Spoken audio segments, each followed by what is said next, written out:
Hey everybody, Aaron Cowan, Sage Dynamics. In this video, we're going to be taking a look at iron sight placement on the RDS equipped handguns and why I prefer the rear sight forward of the optic.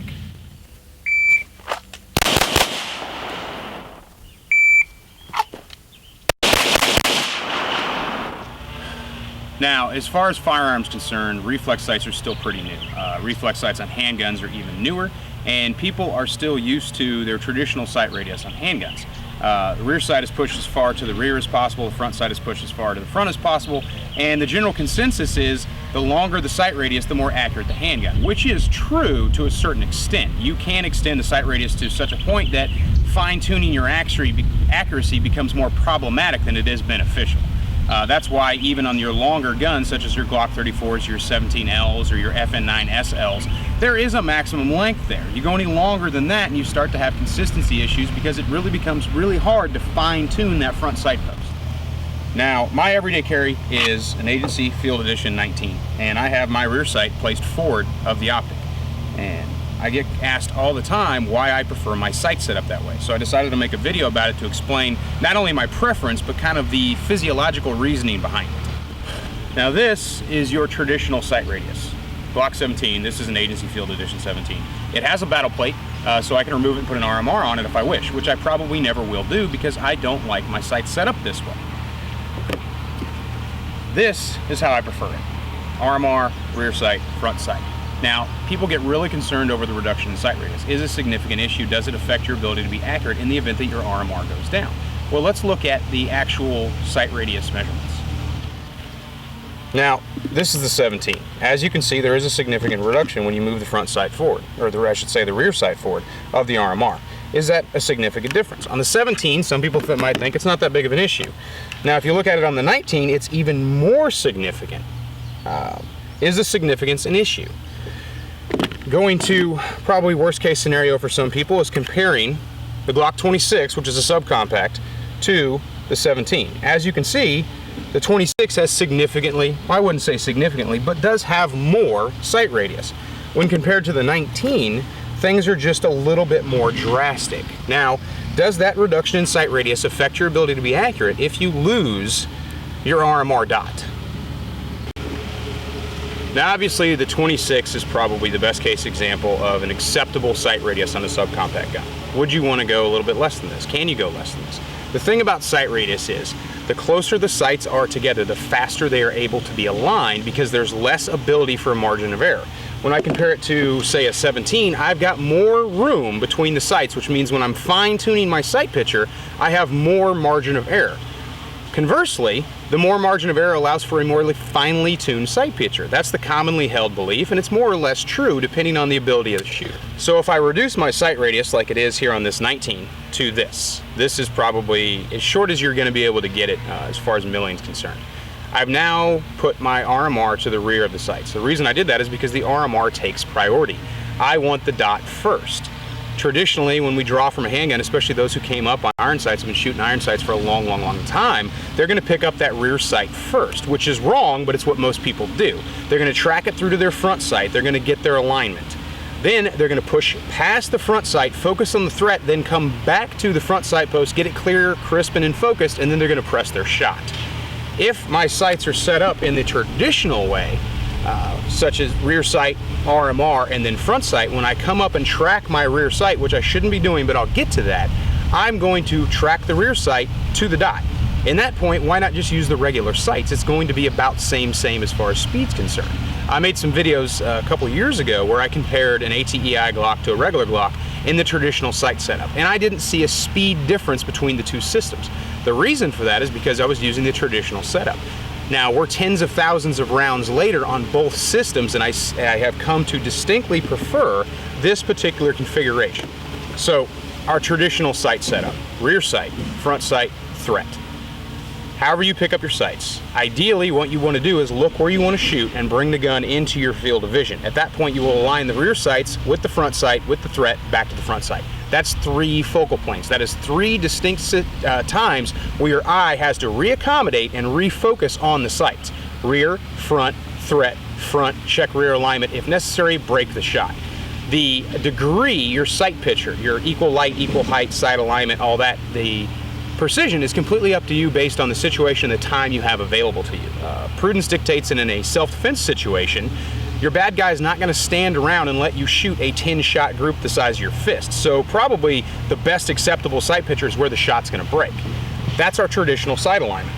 Now, when we think about the way I set my guns up, it's dot. Now, the guns you see where it's rear sight, RMR, front sight.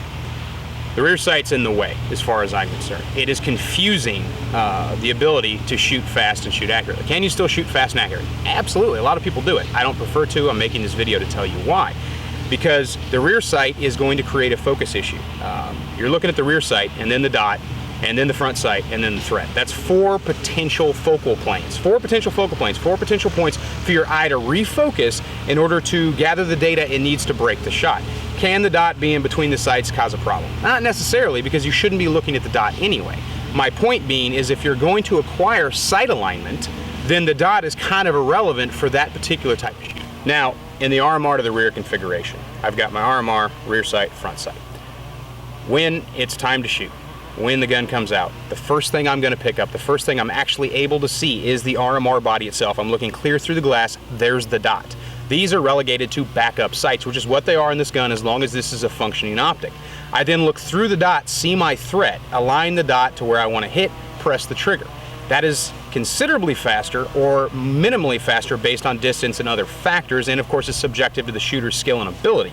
But in this configuration, the eye has much less of a degree of confusion or possible confusion when acquiring the sight picture. I'm using 1 focal plane versus this, that's 3, threat makes 4, back to the dot. Some people focus on the dot. You're not supposed to, but still it's something that some people do because we're so hardwired to focus on our front sight when we use iron sights that some people, especially under stress, they focus on the dot itself. We're supposed to look at the threat, 1 focal plane, which physiologically speaking is what the eye wants to do anyway in self-defense. Firearms are still pretty new on the scene when you think about evolutionary combat. If you look back, we've been fighting with sticks, rocks, swords, and spears much longer than we've been fighting with firearms. So it just prudence dictates and common sense kind of dictates that focusing on the threat, any system that's going to allow you to focus on the threat is going to be more beneficial, which is why red dot sights have become so popular in rifles because they allow for faster sight acquisition. Now, alignment obviously slows things down, so that's another advantage of a near parallax-free sight.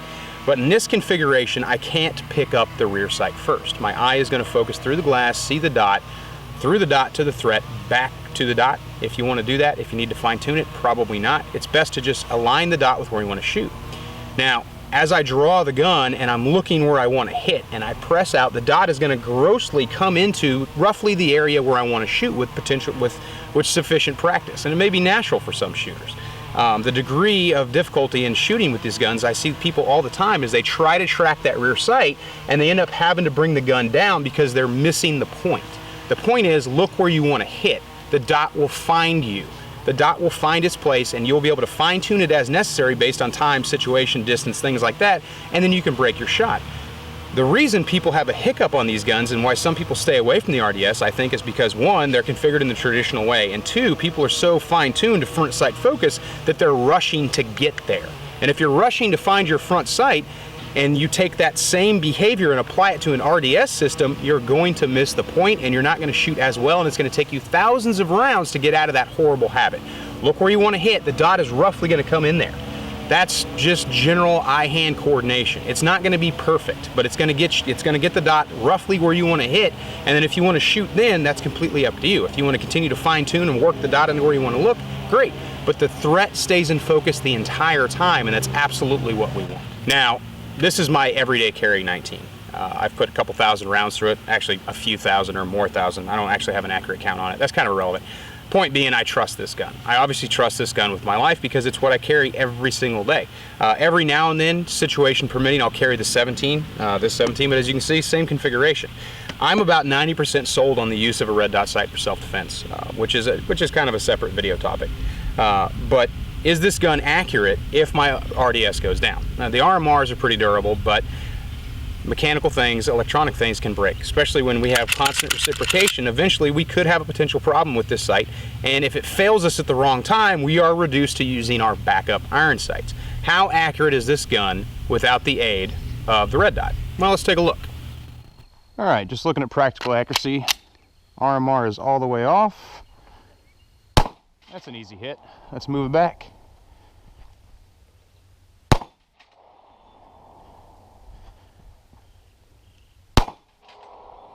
It's getting a little more difficult, you'd think.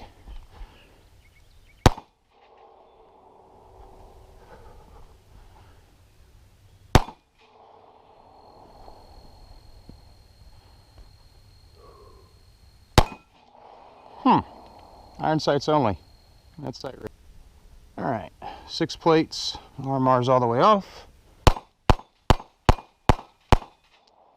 Now, shooting steel is one thing. Some people want to see that consistent shot group. They won't trust this system until they see a consistent group, and even then they might not trust it. And here's the thing: shot groups are completely subjective. I always shoot groups because people want to see them. A shot group is very important.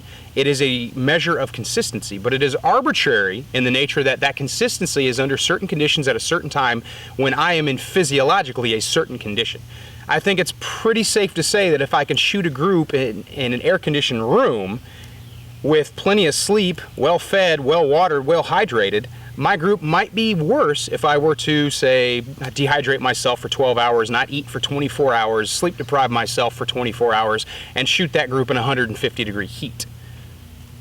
Yeah, these things are subjective. Other things can affect that. But all things being equal, and they never are, I'm going to go ahead and put this on paper so you can kind of get an idea of what I consider to be acceptable accuracy from backup sights. People want to see consistency. Can you get consistency with a reduced sight radius? Make sure the RMR is all the way off.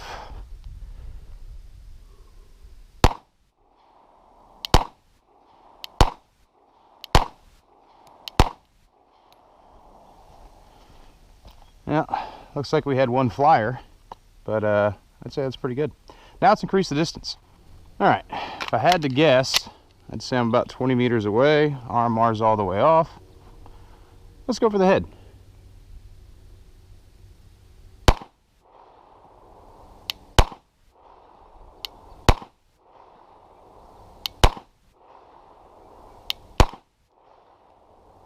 All right, let's see how we did.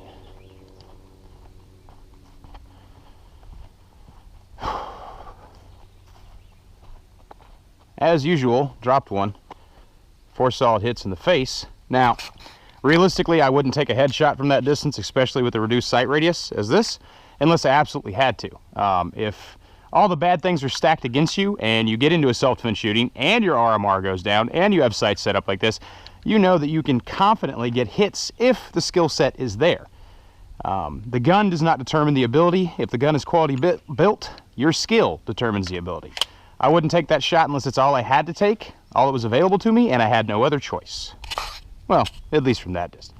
Now, static accuracy is one thing, but what about a more likely self-defense type scenario? If your RMR is down, you can be able to get consistent hits if you're shooting to save your life. Now, all self-defense shootings are unique, but there are some constants. Obviously, the way we act can be a constant, and the way we run the gun should be a constant because we want to run it the way we need to run it. So I'm going to initiate this shooting on the shot timer because I don't have anybody out here to yell threat for me. I'm not necessarily going for speed so much as I'm going for precision and accuracy, and hopefully speed is right there with it. Only going to be using the backup sights, and I'm going to run it to empty mag and reload. So let's see what happens.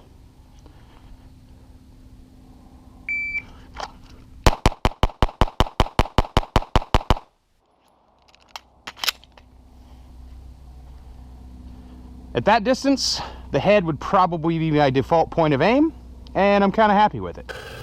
So that's what I got on paper. My best shooting? Absolutely not. Not even close. but I would consider it very, very acceptable shooting under the conditions today. And to be perfectly honest, I wasn't really trying to fine-tune the point. I didn't take my time. I didn't rush my shots, but I wasn't looking for perfect 100% crystal clear unicorn quality sight alignment before I broke my shots. People get wrapped around the axle when it comes to sight radius. Sight radius is important, but in this case, sight radius takes a second seat to my primary optic, and that's the reason I have configured my guns in this way. Obviously, the second reason I've configured my guns in this way is physiologically it is going to be faster, all things considered, for me to acquire and look through a dot than it's going to be for me to rear sight, dot, front sight, threat, and then I've got to figure it out somewhere in there. My eye can become confused, and that accommodation, the refocusing, takes time.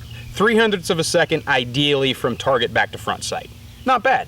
Now factor in that 0.03 of a second from the rear sight to the dot to the front sight back to the threat, and then back to the dot, which you shouldn't be looking at in the first place, and then back to the threat when you remember that. All these things can happen. All these things do happen. Sometimes I see inconsistency when people shoot with RDS sights in classes because they're forgetting that they're supposed to be looking where they want to hit instead of looking at the dot and walking the dot onto where they want to hit. Once I get someone to focus on the threat and put the dot, superimpose the dot over where they want to hit and not focus on the dot, that's when shot groups become crystal clear, really tight, really consistent. Now, for some shooters, this information is going to be completely academic, and a lot of shooters are probably going to disagree with it, and that's okay. But if you look at the physiology of the human eye, the way the human eye works, the way we have to accommodate and refocus, accommodation is more critical at closer distances than it is further away. Distance to a threat is obviously going to factor into that, but if I'm trying to focus on something real close, like say rear sight to front sight, less accommodation takes place. But accommodation still occurs. Now, if I have to accommodate from front sight to a threat that's 15, 20, 25 meters away, the accommodation is a little faster because as we get further away from the eye, accommodation is more finely tuned, takes less time. Now, your eye condition factors into that. Your general eyesight, 20/20, 20/10, maybe you got an astigmatism, maybe you got other factors that are affecting your ability to see without corrective vision. These factors are going to play into your ability to either want to use a dot or not to want to use a dot. I find shooters with the older eyes love the dot, and they embrace it in all configurations, but they seem to want to go more towards just the dot and getting away from the iron sights altogether. If I knew this was going to be 100% dependable 100% of the time, I would not even have iron sights on my gun. These things become more and more reliable. As they become more and more reliable, we'll start to get away from the need for these. Some people are always going to say, oh, I always got to have iron sights. And you know what? That's fine. Is your RDS going to fail you when you absolutely need it? Not if you take good care of it. 2-year battery life, change the battery once a year just to be safe. Take good care of it. If you start to have issues with it, don't wait, send it in, get it fixed. If you're PMCSing and taking care of your equipment properly, you're not going to have issues. Can the iron sight or can the RDS fail you when you absolutely need it? And that's self-defense shooting. It can. The stars will have to align in such a ridiculous way that your RDS is going to go down in a situation where you actually need it to protect your life. Can that happen? Absolutely. So yeah, keep the iron sights on your gun if that makes you comfortable. Me personally, these things are still not 100% reliable when it comes to the reciprocation of handguns versus putting it on a rifle. So for me, I'm going to keep my iron sights, but I'm going to put them in a backup configuration where they belong. I'm Aaron Cowan with Sage Dynamics. Train accordingly.